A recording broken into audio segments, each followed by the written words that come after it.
order the Ramsey County Board of Commissioners. Roll call, please. Jevin Singh. Here. McGuire. Here. McMurtry. Here. Miller. Here. Moran. Here. Zhang. Here. And Ortega. Aye. Can we stand for the Pledge of Allegiance? I pledge allegiance To the flag of the United States of America and to the republic for which it stands, one nation, under God, indivisible, with liberty and justice for all. I'll entertain the, land acknowledgement, Commissioner Miller. Thank you, Chair. Every community owes its existence and vitality to generations from around the world who contributed their hopes, their dreams, and energy to making the history that led to this moment. Some were brought here against their will. Some were drawn to leave their distant homes in hopes of a better life, and some have lived on this land since time immemorial. Truth and acknowledgement are critical to building mutual respect and connection across all barriers of heritage and difference. We are standing on the ancestral lands of the Dakota people. We want to acknowledge the Ojibwe, the Ho-Chunk, and the other nations of people who also call this place home. We pay respects to their elders, past and present. Please take a moment to consider the treaties made by the tribal nations that entitle non-Native people to live and work on traditional Native lands. Consider the many legacies of violence, displacement, migration, and settlement that bring us together here today. And please join us in uncovering such truths at any and all public events. Thank you. I'll entertain a motion on the agenda of June 23rd, 2026. So moved. Second. See no discussion, roll call. Miller. Aye. Moran. Aye. Zhang. Jevin Singh. Aye. McGuire. Aye. McMurtry. Aye. And Ortega. Aye. I'll entertain a motion on the minutes of June 16th, 2026. So moved. Second. Any discussion? See no discussion, roll call. Miller. Aye. Moran. Aye. Zhang. Aye. Jevin Singh. Aye. McGuire. Aye. McMurtry. Aye. And Ortega. Aye. We have Commissioner Miller, administrative agenda. Yep, thank you, Chair. I move the following administrative items. Item number 3, lease agreement with Meridian Behavioral Health, LLC, DBA EOSIS, for lease space at 402 University Avenue East in St. Paul, Minnesota. Item number 4, Minnesota Council on Local Results and Innovations Performance Measurement Program. You pulling for? And item number 5, salary schedule and grade for new classified job classifications, occupational safety, and compliance administrator and safety officer. Okay. Do I Second. See no discussion, roll call. Miller. Aye. Moran. Zhang. Aye. Jevin Singh. Aye. McGuire. Aye. McMurtry. Aye. And Ortega. Aye. Commissioner Moran? Mr. Chair, I've just pulled administrative item. I'd like to move administrative item 3 because I just want to hear a little bit more about what we're doing with the lease Do you agreement. want to with move it first? it. Yep. I Second. moved. Yep. Go ahead. So there's someone that can give us check in on that? Yeah, Mr. Chair, Commissioner Moran, we'd be happy to give an update. I think we're talking about item 3, right? Yep. So I know Dr. Thompson's here, but I'm going to try to cover a little bit of it as well. So what you have before you is the lease. A couple weeks ago, Dr. Thompson came and shared an update on the detox withdrawal management transition and how we ended up to today. And so the lease is tied very closely to a capacity building grant. And it's the grant itself that outlines many of the provisions that we are hoping to achieve in terms of the being able to leverage the opportunity of using the building to have a local provider. So Dr. Thompson, do you have any clarifications or things you'd like to share? Or Commissioner Moran, I don't know if you have a specific question or what you'd like us to cover this morning. Sophia? Yeah. Good morning, Chair, County Commissioners, and County Manager Becker. This collaboration really has been with property management, and property management has, together we have constructed a lease that will coincide with the grant award for the provider who will be occupying the space. We very closely made sure that the information in the grant agreement, or that the lease routed back to the grant agreement. And again, the grant agreement will be for a 2-year period. If there's any specific questions. That's great. Thank you for the update and for the information and just linking the two together. Yes. Tara? Yeah, I just want to, and maybe this is a broader question on the services coming in. I'm just wondering, so this is for the detox services, and I just want to just to make sure people know what still will be available and how this will look to residents. Can individuals still self-refer to these services? Yes, Commissioner, that is correct, that individuals will be able to self-refer. As a part of the grant agreement and the lease agreement, the entity that has been awarded will really be able to operate as they have been. They're a provider in the community that's been operating for some time, and the provisions in the grant indicated that self-referral is going to be one of their processes. So being able to walk in, also phone, and there were also provisions in the agreement regarding ensuring that the individuals that we served in Ramsey County when we owned and operated the facility would be similar to the population, and so that anyone who needs the service can be seen. And that would include if anybody, so nobody would be turned away if they, for lack of insurance or failure to pay? That's correct, Commissioner. There is a provision that indicates there's a sliding scale fee starting at 0, so individuals may be asked to provide some information about their income, and if they don't have income, they will not be turned away. Excellent. I just wanted to make sure that folks were reassured that with this new provider coming in, that it is a continuity of service to our community. Thank you. Yes, correct. Thank you. Any other questions, discussion? Roll call. Miller, Aye. Moran, Zhang, Jebin Singh, Aye. McGuire, Aye. McMurtry, and Ortega. Aye.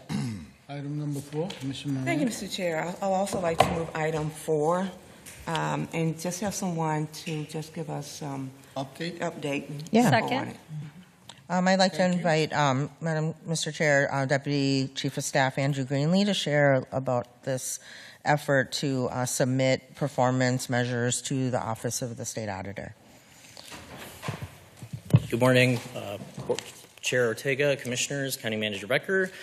Yeah, we're excited to present this set of performance measures that are submitted to the Office of the State Auditor as a part of an annual process that the State Auditor does to encourage counties and cities to report performance measures statewide in a format that allows for comparison across different cities and counties. And so participants in that process get a financial incentive, $25,000 for participating, and the report is due to the State Auditor on July 1st. So we're coming before you to ask for you to ratify the report that we plan to submit to the State Auditor, which includes 10 different measures selected from the measures that the Office of the State Auditor allows us to report. So one of the attachments on the RBA is a list of 27 measures that the State Auditor provides for counties and for counties to select from, and we've chosen 10 of those to report as a part of this performance measurement process. So the table that you see in the attachment with 27 measures is the kind of list of options that we can choose from as Ramsey County, and other counties have to choose from that same list. And that facilitates some semi-standardized reporting across different counties. And then in the report itself, which is another attachment, you'll see the Ramsey County data, which we've collected from both internal and external, for instance, state sources. So happy to answer any other questions you have about the report. Mr. Chair. So I'm just wondering, will that or can this report also be shared with the board so that we can also be informed about what has been submitted to the state? It's included as an attachment in your in the agenda, so it looks like this. If you see in the agenda packet and as an attachment, it's got this contains the data that we're proposing to submit to the state office of the state auditor. All right, thank you. Mr. Chair, Commissioner Moran, maybe I can elaborate a little bit. It is on page 39 through 41 in your packet. It is, I think report is a generous word. It's really just a couple pages of metrics. But I do want to share with you a little bit of a conversation I did have with Andrew this morning as we continue to think about performance measures. There's kind of three ways that performance measures kind of are showing up in front of the board and community.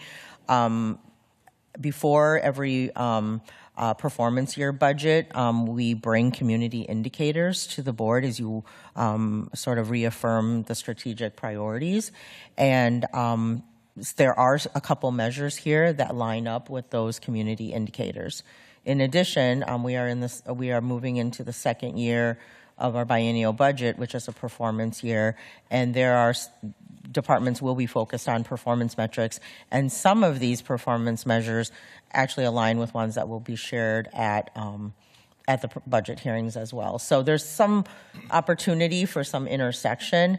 Those community indicators that I first mentioned were informed by community engagement of things that community was interested in. And I'll just remind you, community indicators are measures that we are not the only ones that influence those outcomes. And similar to some of these, I mean, some of these we don't have full control of whether or not, they go up or down. We are a contributing entity to how well or how poorly they do.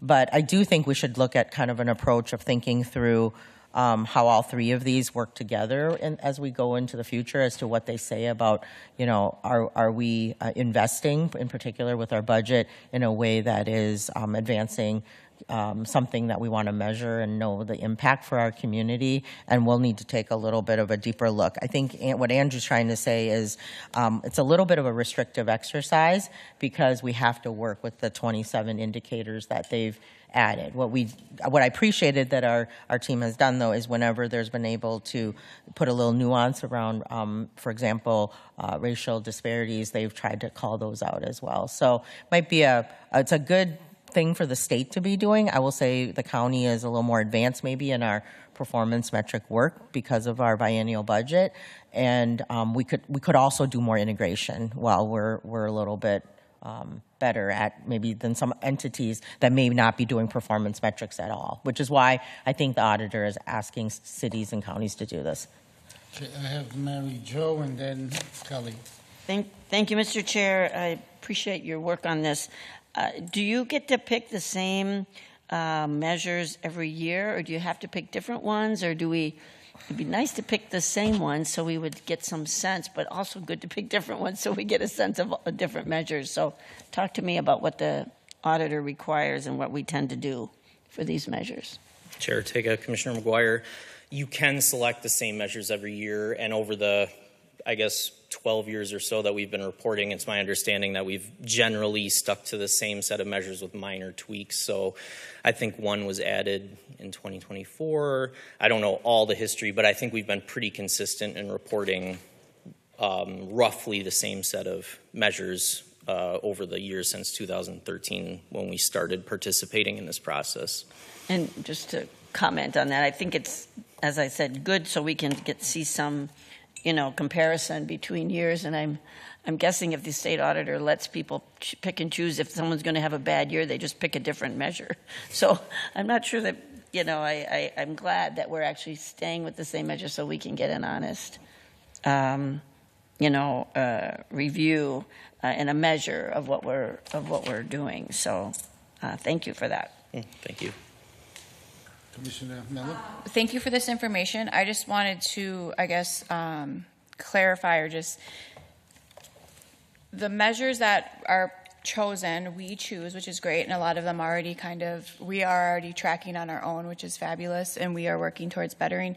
To Mary Jo's point that each county can pick their own measure, so it doesn't really paint a large picture of what is really happening across the whole state. I think this is great, but like, what happens after this? Does the legislator then they also see this, because I'm sure that they also receive it, and can they think of maybe legislation, or does our team think of that as well, hey, this is an area that's continued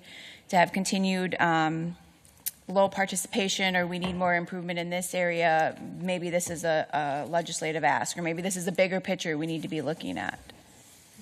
Chair Ortega, Commissioner Miller, great question. The state auditor does post the reports online, so they're available for people to see. I'm not entirely sure what else they after. do at the state level with that data. I can look into that. At the county level, as County Manager Becker mentioned, I think there are opportunities for more alignment between all of our different performance reporting processes, and we can think strategically about that going forward.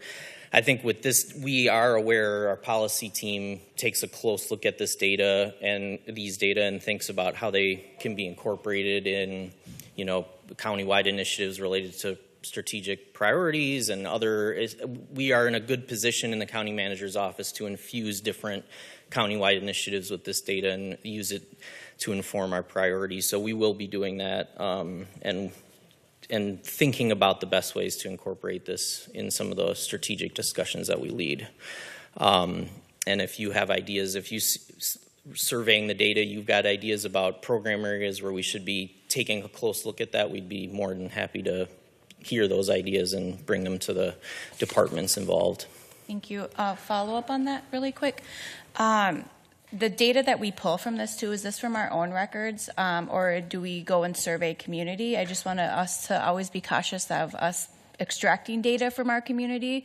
And I just know when I worked in the community sector, it was like, we need to do a survey for this, we need to do a survey for that. And it was kind of like, well, what is this for and where is this data going? Because that really paints a picture as well of how communities operate.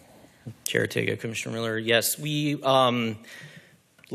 draw this data from internal sources and from state sources and some other sources that are suggested by the state auditor. If you look at the list of 27 measures, they do recommend some data sources. It's largely from existing data sets. We're not going out and doing new data collection for this performance reporting process. It's drawn from existing program data at Ramsey County, of data that the state makes available, and some other websites like a project but from the University of Wisconsin called County Health Rankings. So we're not doing any intensive data extraction activity for this specifically. And the data sources are listed in the notes section in the report. So if you see under each data table, there's a little note about where we got the data. Perfect. Thank you. I appreciate that. Yeah, I just wanted to say that a couple of things, which is, given that these are specific data points that we provide to the state annually, but they're part of a broader performance measure and community indicators and other kind of things that we are collecting to be data-driven in the work that we do. I just, in case somebody was looking at these specific areas, that I know we internally use these for certain things, like for instance, where it's the public health social services low birth weight. It is concerning that percentage isn't where we want it to be, and I recollect that some of our efforts along this way were included in a workshop that we had around some of the efforts. So if folks are reading this data and thinking, well, how do you have these numbers and not then have an immediate discussion about them, this is incorporated into our work ongoing. And so I do appreciate that this data does inform what comes before our board and what we do deeper dives on. And I would be remiss not also to highlight things like the election accuracy of our post-election audit is 100% of our ballots are counted accurately in our post-election review, right? So these are the kind of things where should our residents want to have a better indication of where they could access this information, these kind of measures of how their community is doing and the county's role in that, along with these indicators and any of the other performance indicators, where would we direct residents who want to be able to see this kind of information on their own in their own time? So this data is submitted as a report, but one thing that I thought that we could take as a takeaway, Andrew, is that the report itself could be put on the Open Data Portal as a story of sorts. So maybe we can follow up to make sure that there's some transparency to being able to see this data right onto our Open Data Portal. So. Chair Ortega, Commissioners Jebin Singh, County Manager Becker, it actually is it's a requirement from the Office of the State Auditor that we post this online. So we do have a website right now, or a part of the Open Data Portal where we're reporting these data. Thank you. Perfect. Thank you for all this information. I plan to do a deeper dive. One is a really busy weekend, but to do a deeper dive on the report. I was just wondering, was there... I do like the idea of being very strategic about the report that we submit and the impact or the achievement of whatever we may see out of that's happening in Ramsey County. Was there like any aha moments for you or others as you was going through this report? Chair Ortega, Commissioner Moran, in reviewing these data, I think the low birth weight data does stand out. According to the community health assessment from our public health department, which I believe uses data from the State Department of Health, we do have a relatively high low birth weight rate in Ramsey County compared to other metro counties, which is troubling. And there's concerted efforts taking place to work on that, as Commissioner Jebin Singh mentioned, but the racial disparities persist in that, and obviously birth outcomes, we have nationwide major race-based disparities in birth outcomes in general, and that's just deeply troubling, and so that's something we want to keep monitoring closely. I think for me, when I look at these data, one thing that jumps out is the assessment ratios, that generally speaking, when you look at those are falling well within the range that's required of 90% to 105%, indicating that our assessed values across different property types are pretty accurate in terms of how they compare to what properties actually sell for. So that's a nice counterbalance to the instances we hear where people feel their assessed value is not commensurate with their market value, and these data show that in general our assessed values are pretty accurate. Obviously, I'm not the subject matter expert on that, but it was one takeaway that I thought of when I reviewed the data. So thank you for that. And this is a report and a requirement that comes, and the request that comes from the state that we submit. But I'm hoping that it would help us to inform the direction that we need to go into the future, right? In looking at the low birth weights. What are we doing about that in Ramsey County? So that those concerning issues become part of our platform as we move forward to really begin to shrink those inequities or those disparities that we're seeing. I think we want to get something out of that that's helped us to be the best that we can be, and so I'm hoping that can be some of our next steps. Yeah, Commissioner Moran, I think we'll get kind of a part two of some of this as the departments do their supplemental budget. A couple of these are actually measures that departments will be sharing directly and then reflecting on. The ones that aren't, I'll just make sure we talk to the deputy county managers and make sure they get, while they might not be the measures they're using, the stories can be kind of woven into how they're talking about things. And I want to specifically call out that low birth rate. One of the measures that public health is measuring against has to do with the percentage of eligible Ramsey County babies that are receiving WIC services. So while there's a measure that's broad, we're also looking at, well, what can we control in terms of advancing that measure? Because the measure in itself could be a lot of things that could contribute to that. Some have to do with the overall healthcare system. They have to do with, lots of things, right? But where we can have some control is our WIC access and programming. And so that's how those things will show back up in September. That's awesome. Yeah. Thank you. Thank you. Thank you, Ann. Thanks. Any further discussion? Roll call, please. Miller, Aye. Moran, Aye. Zhang, Aye. Jebin Singh, McGuire, McMurtry, and Ortega. We now have the adoption of the proposed Ramsey County Commissioner's salary ordinance for 2027. I'll entertain a motion. So moved. Second? Any discussion? Hearing none. Roll call, please. Miller, Aye. Moran, Zhang, Aye. Jebin Singh, Aye. McGuire, Aye. McMurtry, Aye. and Ortega. Aye. County Connections. Yeah, good morning, Commissioners. I have a couple things here. The first is that on the 30th, next week, we are hosting the 6th Annual Midway Job Fair at Allianz Field. This is a partnership of Workforce Solutions, the Workforce Board, and Minnesota United. Last year, there were 700 attendees, and so this is our county's largest job fair that we host annually. There will be 40 employers on site along with community organizations, so please do encourage people to come. The event is free, open to the public, and job seekers of all ages. In addition, our Heading Home Ramsey has a youth advisory board that some of you are aware of, and they are going to be at Twin Cities Pride. So the youth advisory board will be participating in the Twin Cities Pride Festival, which will be the weekend of June 27th and 28th at Loring Park. This is the second year that they've had a presence there. This provides an opportunity for youth leaders to connect with community members, share resources, raise awareness about youth homelessness and housing stability, and elevate the voices of young people in Ramsey County. And so, if you get a chance, please check that out. And then lastly, we have some special guests here today. So the county participates extensively in the city's Right Track program.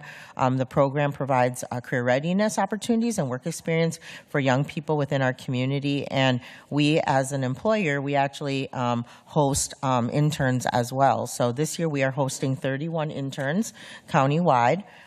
We also, as part of that group, there's a Right Track Scholars Program. This is the second year of that program, and they support young adults as they enter the workforce while building public sector work skills.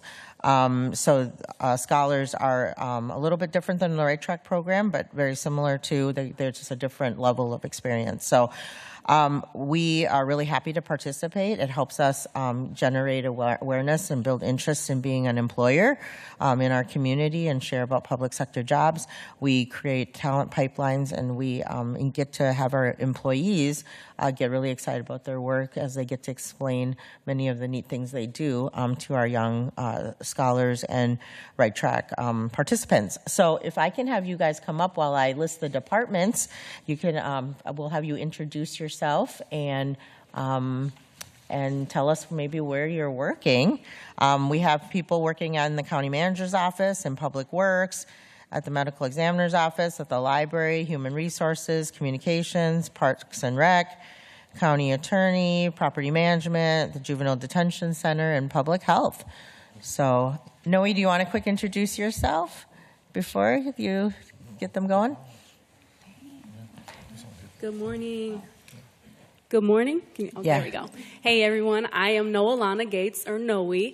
I know many of you, so happy to be here. I'm the Public Pathways Coordinator here out of the Workforce Solutions Department. I've been excited to collaborate with a lot of our leadership and other staff that are preparing to provide an amazing experience. And really excited that our interns showed up and showed out and was ready today at 8:30 here. And they are ready to also share a little bit about themselves. So who wants to go first? So hi, my name is Taekwon Allen, but you can call me TQ. The district that I'm in is 6. I'm in District 6, and what I'm here for is for property and maintenance management, and with like an interest that I want to learn, or something I want to learn in the career that I'm gonna do, or the intern I'm gonna do, is I want to learn more about building management, or managers and project managers. So thank you. Hello, my name is Silas, and my department that I'm going to be in is Parks and Rec. A career pathway that interests me is education, because I do hanging around with people and talking to kids and building bonds. And my commissioner is in District 6. Thank you. Manager, are they graduates of high school already or college, or where are they in different places? I'd love to know where they go Yeah. to school. Could you say where you go to, if you are in school, if you go to If you school? are in school, Yeah. where you go to school or graduated from? Yeah. I am in school right now currently. I go to Normandale Community College. Yes. Right? And then I am in Harding High School, and yeah. Right? Hello, I'm Joshua. I have been paired with the Ramsey County Library, and a career pathway that I plan to pursue is computer science. And I am in District 3, and I go to Como Park Senior High School. Hello, my name is Matthew. I'm District 6, and one career pathway I'm looking for is in the trade business. I have a lot of family who've done electrician, and from what I've seen from them, they inspire me to be like them. And I graduated, and I am currently going to Century College. Hello, I'm Michael Maceda, District 6. I'm going to be an intern for Ramsey County Public Works, and I'm interested in becoming a outreach specialist for Metro Transit. I already said I graduated, right? Harding High School. Hello, my name is Joseph. What's it called? I'm working with the Ramsey County and Parks. One thing I want to learn about my internship is just learning, I guess I don't know, how do you say it? I don't know, just learning about leadership and stuff. And I recently graduated from Harding High School as well. So.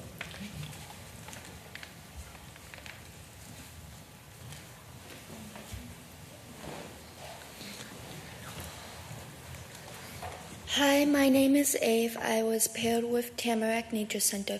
I go to Creative Arts Secondary School, and a career pathway I'm interested in is rescuing animals and working with nature.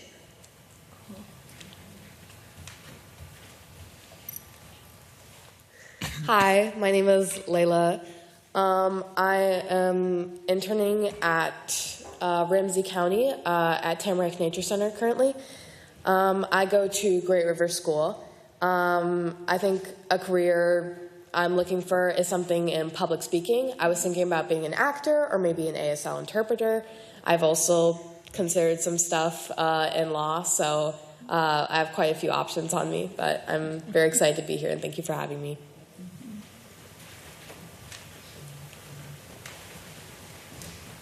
Hi, my name is Passion. I am a resident of District 6. I am a student at the University of Minnesota, currently interning at the Ramsey County Library. Hi, my name is Noelle. I'm in District 8. I'm currently attending Ramsey County working at Ramsey County Attorney's Office. I go to Metro State University, and I'm really looking forward to seeing how the cases are made and how the court system works. Hi, everybody. My name is Mahogany. My pronouns are she, her, hers. I'm from District 4, Rondo.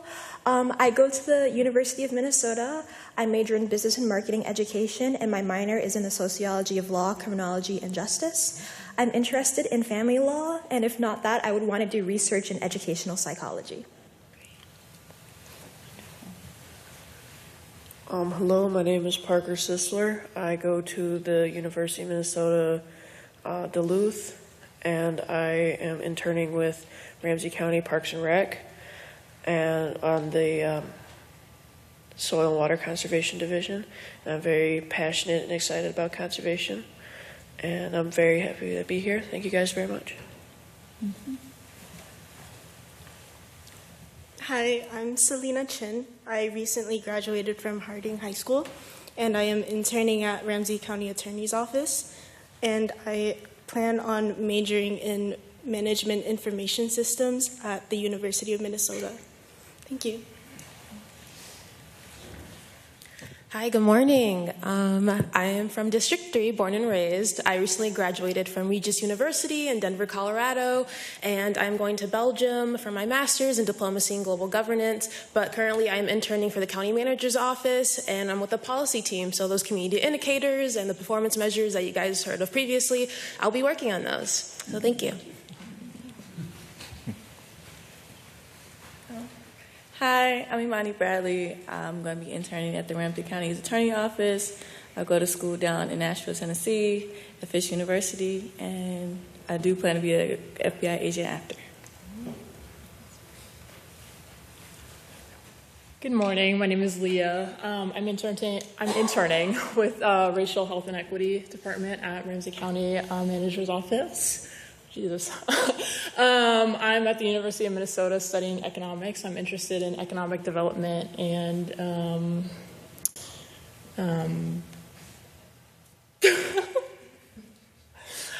interested in economic development and public policy. It's nice to meet you. Hello, my name is Uni Tao. I am going to be interning for Ramsey County Public Health. Currently, I am going to St. Paul College, majoring in healthcare administration, and I'm in District 3. Thank you. Hello, my name is Avery Jr. I'm working through Ramsey County Property Management. I go to school at St. John's University in Minnesota, and I look forward to doing something in business. Hi, my name is Savion Washington. I'm currently interning for Ramsey County Property Management.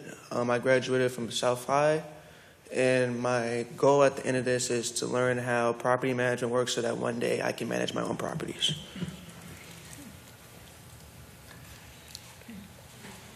Well, thank you. Oh, any more? Hi. Good morning. My name is Beatrice Meadows. I use they, them pronouns, and I'm with Workforce Solutions as a youth program specialist, and so I support Right Track, and then I'll also be primary support for Young Adult Career Academy, which is coming up. Thank you. So I think we're You said it? going to take a picture? Yeah. Yeah. Okay.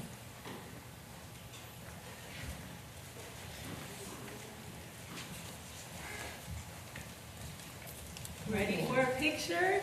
Yay!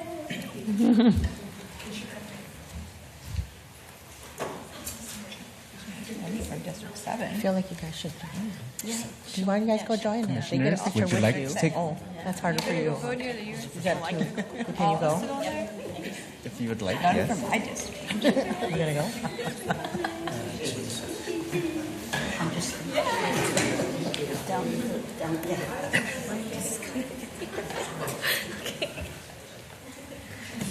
It's just me, Rena.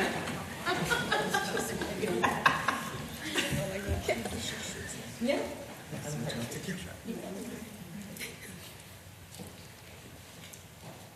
3, 2, 1. We'll take one more. And the last one. Thank you.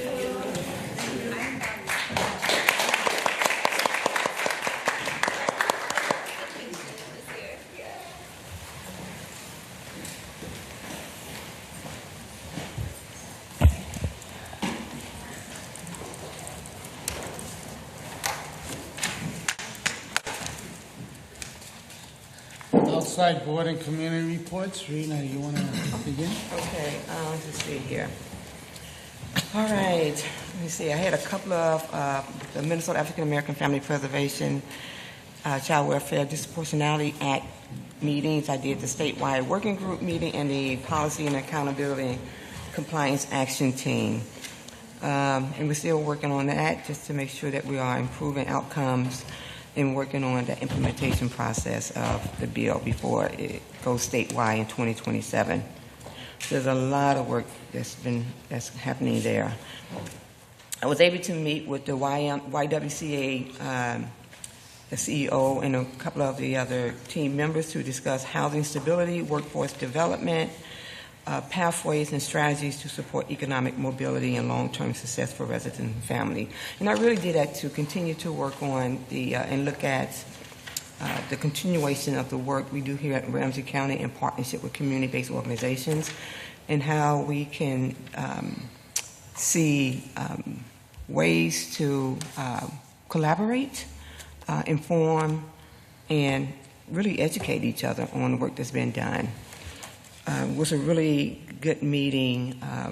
They have a system that they're working on right now to really inform the work that they're doing through a very strategic process that I am looking forward to continuing to learn more about. Lots happening this weekend for Juneteenth. I was able to attend a few Juneteenth celebrations this weekend. One being the Juneteenth Black Excellence Celebration with Ramsey County staff, where myself along with Commissioner McMurtry, presented and read the proclamation, recognizing the significance of Juneteenth and celebrating the achievement and contribution of Black leaders and community members. I was also able to attend the Rondo Center for Diverse Expression Juneteenth celebration, where I was able to join state and local leaders, along with Governor Tim Walz, who was present, Congresswoman Amy Klobuchar and Tina Smith, along with Congresswoman Betty McCullen, St. Paul Mayor, Councilmember Bowie, and myself, who really just highlighted and commemorated Juneteenth and honoring the resilience and achievement and the contributions of the Black community. There was also a Juneteenth celebration at the Minnesota State Capitol, where I also presented a proclamation during the Anika Foundation Juneteenth celebration. During the event, I was surprised that she honored me with the Community Zero Awards in recognition of my leadership, advocacy, and commitment to community service. I also attended the 30,000 Feet Juneteenth celebration, along with myself, Commissioner Zong, and Commissioner McMurtry, along with Senator Uma Beda. I'm looking to you to help me out. Who are you talking about? Senator Clyburn. Oh, yeah, right. And just listening to one of the things, one of my aha moments really from this gathering at 30,000 people, and that I continue to learn and to remember, is to know your audience, because we all came in to introduce ourselves and who we were as elected officials. And one of the basic questions that came from community members, like, what do you do, right? And so it's about going back and really informing community of the work that we do, and introducing just some of the basic stuff that sometimes we just assume that people know who and whom we are. Let's see, and yeah, that's it for me. A long weekend of just a bunch of celebrations. I try to control myself, Mr. Chair, and not become political, but sometimes I just can't help it, because we know that Juneteenth came about when the United States showed up in Galveston, Texas, to say that 2 years ago you was freed, and you have not been freed. And I learned in this conversation yesterday from our superintendent of public schools that she had families in Texas. So there's a generation of families from Texas. And it wasn't just Galveston, Texas that was not notified. It was all of Texas that did not know that the enslaved Black residents there had been freed 2 years early. And my political piece comes up because I think it's important for us to remember that the power of, because they had a lot of folks, once they were freed, black individuals who went on to run as state representatives, as senators, became governors of their local community, just really got into this political process because they knew the value of representation. They knew the value of the power of government and having their voices and their insight and their wisdom being a part of government decisions. And it was just a reminder of today and where we are in this process, that the value of participating in an electoral process really elevates your voice through a vote. And it is still important that we are connected to what's happening politically. Even though we hate it, we get tired of it, some people it's really disgust them around what government does or do not do or needs to do better. But I want to remind them that that's why we need you. That's why we need you to stand up and run and be a part of a system that makes it more fair and equitable, and that is about all of us. And I will stop there. Thank you. Thank you. Commissioner Miller. Yes, I hosted my in-district hours last week, all in one day with my son, let me tell you. Thank goodness summer school started this week. That's all I will say. Other parents probably feel my pain. Or joy. Or joy. Or joy. Let me say not pain. That's it right, was that's joy. right. You're right. I also attended the NYFS annual board meeting. It was a pretty straightforward annual board meeting. We selected new officers. We were presented the quarterly deliverables and then also presented with the new fiscal budget. Let's see here. I attended the White Bear Lake Manitou's Days Parade. That was fun to walk in with my family in the rain. It did rain, so that was great.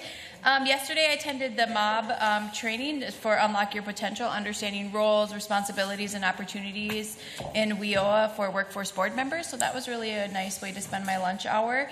And then we finished it off by going to the Twins game. It was Native American Heritage Night, and we played the Dodgers. So it was really cool to see Shohei Ohtani and Mookie Betts play. We are a baseball, softball family. My son was rooting really loud for the Dodgers and was really happy they won.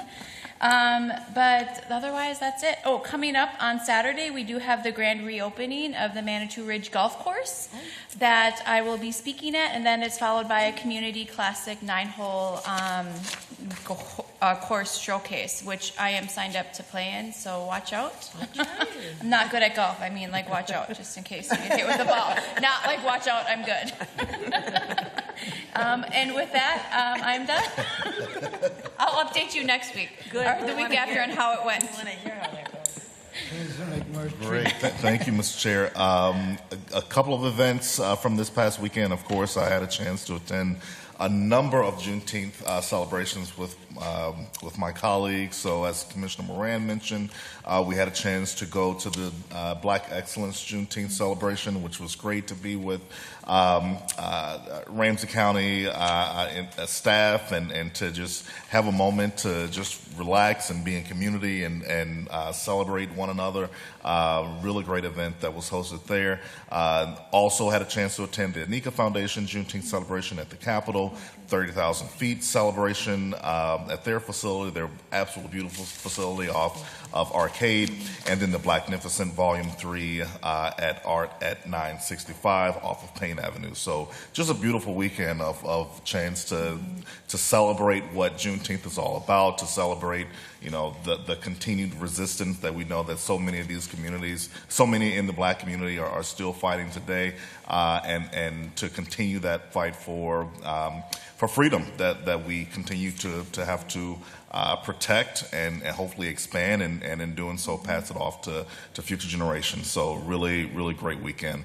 I also had a chance to, with Commissioner Moran, meet with members of Beacon Interfaith, different neighbors and housing advocates, to talk about their work around supportive housing in particular, and the work that the county has been doing in that realm. And I know that they've had a number of requests to hopefully get the county to continue to prioritize that work, knowing that we have such a huge need in our community for that type of housing. So it was great to meet with them. And then yesterday we had a chance to meet as a GIPTEC committee. Myself, Commissioner Moran, and Commissioner Zhang are members of the Joint Property Tax Advisory Committee, along with the City of St. Paul and the St. Paul School District, to just discuss a number of things, including legislative recaps from this last session, but also preparing of what the next iteration of this group will look like, how we can creating a new framework to ensure that all three entities are working better in collaboration to determine different efficiencies that we can identify, and hopefully in doing so bring down property taxes for so many folks in our community. So looking forward to the next phase of GIPTEC as the county will be taking over as the leader of GIPTEC this September, and continue to really expand that work. Two events that I want to highlight for this weekend. One in my district, one on Saturday and Sunday will be the Hmong International Freedom Festival at McMurray Fields. This year's theme is Arrived with Stories Rooted as Americans, and it's if you haven't been to Hmong Freedom Fest, it is an amazing 2 days of great food, sports, and just being in community with the Hmong community and celebrating their rich culture. Usually they see around 50,000 people at this event with over 200 vendors. That was just last year. They're adding new sports, including youth volleyball for 18 and under, along with some of the other ones that they do, including soccer, volleyball, flag football. And this year, they will also be, there is an entry fee of $10, so make sure that folks are aware of that when you go, but I really encourage people to attend this on either Saturday or Sunday. And then on Sunday, the Como neighborhood is hosting its annual Como Homo Pride event, where there will be a number of activities, including pageants for best costumes, including Pride as a Riot, where you come in your protest outfit, drag the house down, big gay family with different family ensembles, and of course Pet Pride. It's as a resident of Como, it is a fun, family-filled event each year, just to celebrate Pride and to celebrate those in our community. So for those who are in Como or outside of Como, please make sure to stop by on Sunday. That's it. Thank you. Commissioner Singh? Yes. All righty. So busy week. Last week I was able to attend the Twin Cities North Chamber of Commerce, updates on Arden Hills and Shoreville economic development, and also able to continue conversations with local business owners. And just wanting to say that, a lot of folks are still really feeling the pain of our local economy, increased fuel costs, supply issues, building costs, labor costs, and property tax, as well as the issues around Paid Family Medical Leave Act and how that is impacting costs within our community. And so we're just kind of making sure to keep tabs on our role in making things easier or better for our business community, and was able to remind the people there about the new EDA and how that might be bringing some local dollars in, that Ramsey County is open for business, our CEO Next and Now learning cohorts, and had a number of people reaching out to follow up on some of those supports that we have for the business community. I was able to take a tour of Tubman East and learned about the many programs serving individuals experiencing intimate partner and other familiar abuse, and supporting folks on their journey from fear to freedom, and really remembering to tie that the Tubman facilities and that program is reflective of the work of Harriet Tubman, which is really apropos giving our Juneteenth celebrations, and that, again, that journey from fear to freedom. And that inspires many works throughout our community. Had my Q2 compliance and ethics check-in, learning more about our internal processes for employee investigations, and this is part of our broader ongoing internal operational excellence to make sure that we are doing all that we can professionally to be as tight as we can with our policies and procedures to support our staff, make sure that they are doing their best they can in support of our residents. I joined a couple of my colleagues on the tour of BTT and with some neighbors and advocates just to learn a little bit more about that property and where it situates within the neighborhood and other environmental and other kind of development concerns of the area. I was honored to speak at the USA Games Torch Run at CHS Field in anticipation as the part of the launch of the Special Olympics Games that are ongoing in our community. And I just want to say it was just so wonderful to be there, and knowing that it's beautiful to have so many people coming into our community, but also the idea of sport being a way of inclusion and belonging and purpose. It's just good for all of us all the way around. I was able to attend the Juneteenth event at the Capitol as well as Freedom Day in Vadnais Heights. I thank you to my colleague, Commissioner Moran, for forwarding me the proclamation that we had as a board and community to share with folks in Vadnais Heights, and people really liked knowing in community to hear where we stand on some of these events and how they are important to the work that we do. So thank you for that. I also was in the Rainy Manitou Day Parade and want to thank everybody who came out and just said, you know, community's still community, even when it's raining, even when it's storming, and we know that better than ever in Minnesota, and thanks to the folks who came out. And then I also had a chance with my colleague, Commissioner McGuire, to check in with our representatives from the Rice Creek Watershed District. They have received some bonding dollars to deal with some flooding mitigation, and as all things, there are processes in place to see that project come to fruition and just keeping us up to date. I look forward to the Twin Cities Pride Festival this weekend, and just want to say this is a wonderful time to stand by all of our friends and neighbors and letting them know that show up as you are. You're part of our community, and we're here to serve. And then one last thing, just, you know, not a big statement on news of the criminal subpoenas that were quashed about that had been presented by the federal government against some of our local electeds. Now that subpoena has been quashed and seen to be basically there to not to investigate any wrongdoing by local officials, but to harass, coerce, and retaliate, that should free up some time, because we are still waiting for transparent and independent investigations for the killing of Renee Good and Alex Preddy. We're still waiting for investigation on harms done to other people while they've been detained, and other crimes and constitutional infringements by federal agents in our community. So, still waiting. Mm-hmm. Thank you. Thank you.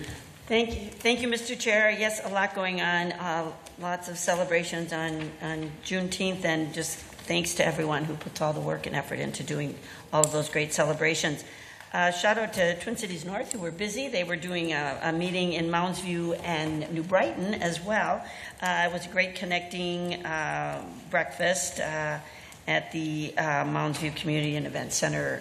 And so just kudos to the chambers who are keep pulling our businesses together, and the great work that they're doing. Also, MELSA met, which is the Twin Cities Metro Public Libraries Association, which is all the 7 county metro commissioners that sit on that, or representatives of those boards. And we approved our preliminary budget for the coming year, and also our audit. And we had a nice long discussion on ebook legislation, their pricing fairness legislation, where ebook distributors are really charging exorbitant fees to libraries to keep the ebooks in circulation, and they do it because they can. And so states are passing legislation, and we have legislation in Minnesota that our one of our senators in Ramsey County, Mary Kunesh, who chairs the Education Committee, who supports this, but they couldn't quite get it across the finish line this year, but they're going to keep working on it next year. But it is so that all of our residents can continue to get ebooks, which are very popular at a reasonable rate to our libraries. So we had a good discussion on that. Also, it is the time for celebrations and community celebrations, and the Rose Fest for my city, one of my cities of Roseville, is started last night with their parade, and just all the work and the community organizations that participate in that. It is a sight to behold, all the people that gather for that. I want to just give a shout out to the Veterans of Foreign Wars, who were the Grand Marshals of the parade, Arden Hansen of the Rosetown American Legion, and Jim Hartman of the Roseville VFW were Grand Marshals. And just to recognize the work that our veterans have done and continue to do in our communities. Also, Rose Fest will continue on all week, and this Thursday will be the Taste of Rose Fest, which is sponsored by our Rotary, which I'm a member of, and also we've enlisted other organizations such as the Roseville Area Optimist Club and other organizations. It's one of the great community events in our area, and it went Thursday night at the Roseville Central Park and at the Arboretum there in near Central Park, and it starts from 5, goes till 8. You can get tickets there. You can go online and get tickets. But I just encourage people to really participate. It's a fundraiser for the community. All the money that's raised at this goes right back into the community. So it's a great event that gets a lot of participation. And then throughout the week, there's a family fun day on Saturday, and all week there's events going on in Roseville. Also, we are starting another round of advisory board interviews with my colleagues, and we are always excited about those because we get to talk to a lot of amazing people that really apply for our boards. And I will say that we will be interviewing for the Capital Region Watershed, and these are really important positions. These are and we're doing, and the Personnel Review Board. These are really important boards that have an impact on the work that we do as a county, and so thank you to the people that apply for them and to my colleagues who sit on this advisory board. I will say that my colleague, Commissioner Jevon Singh, mentioned that we had a meeting with our watershed appointees yesterday, and it really matters who gets appointed to these boards because there can be issues with the work that they need to do. So just to talk about how important that is, we'll be connecting with our Anoka and Washington County colleagues about who they're appointing to these boards as well. So we have work to do in that area. But thank you to the people that put themselves out and serve on those boards, and many thanks to the appointees on those boards. Also, Little Canada's having a road construction virtual information session, which will be Wednesday night. You can do that virtually, so look on the Little Canada website for that. And they are also doing their monthly community connection meetings, which I love that communities do these, and they're going to be connecting with the Metropolitan Mosquito Control District. So people in Little Canada are able to go and learn about different things that are happening in the community, and that's on Thursday, June 25th, at the Spooner Upper Shelter at 9 in the morning. In the morning, so, or it's all day actually. So, with that, also we have an AMC Board of Directors meeting on Friday. So I know that Commissioner McMurtry is our representative on that. I will also be attending that. And with that, everyone have a great week. A great week in the community. Thank you. Thank you, Mr. Chair. I first want to start out by just thank you, Commissioner Jevon Singh, for your remarks and comments about the judge's, response with the motion to quash that case. I just want to mention that what we are seeing exactly here today is the experience of so many Black and Brown community members who have been targeted and have died, basically, at the hands of not just like law enforcement, but like just overall our systems that do not recognize their full being. And that's why it's so critical that for Juneteenth that I was in community to be in spaces there to both celebrate and also to remind us about why the work of both racial equity and true liberation for all communities is so important. Because as Commissioner Moran says, like, we don't want to be political, but we actually do not have the privilege of not being political. The system is not for the people or the people in our democratic society that of its ideals that it claims to be, because we recently just celebrated a trillionaire in our country where we have plenty of wealth to go around, that we have trillionaire. So I just want to name that and about why it's so important. And I was also invited to Blacknificent. This was a gallery, an art gallery on Payne during Juneteenth, when we're talking about both freedom, also about economic justice. There was a professor of history at Macalester College who also spoke, in addition to Ron Brown, who is the artist, who talked about that when there were when Black Americans were granted freedom did not come with economic supports or justice, and how that is deeply weaved in to what it is in the United States here today.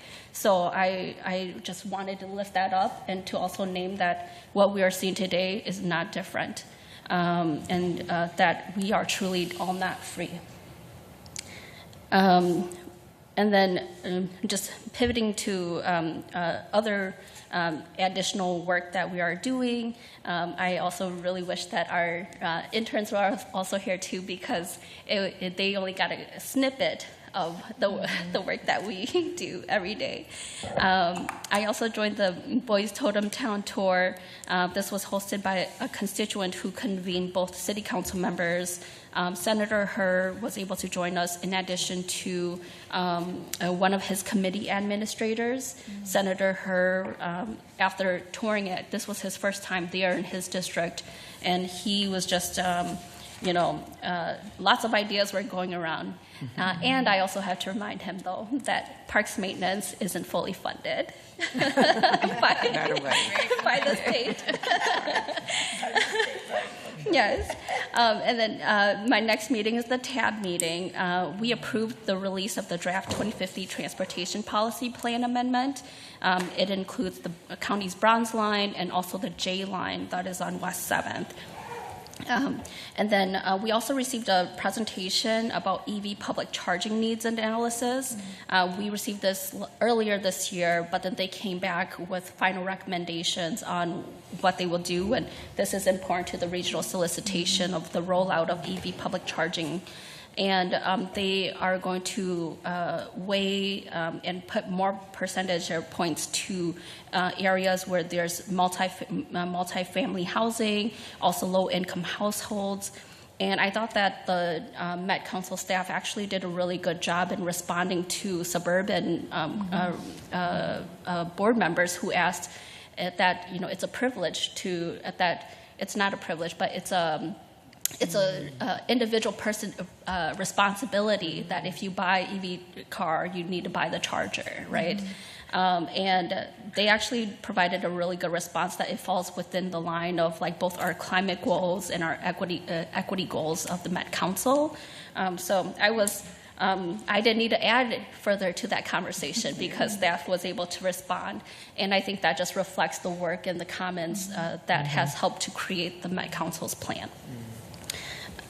And then finally, with GIPTAC, I just also want to add that County Manager, thank you so much for all your work in steering the work of I see it as a group project, a group project in school where you need someone to rally the group together, and for everyone to be able to pull their weight. So I just want to acknowledge that and just name that for you. And so thank you.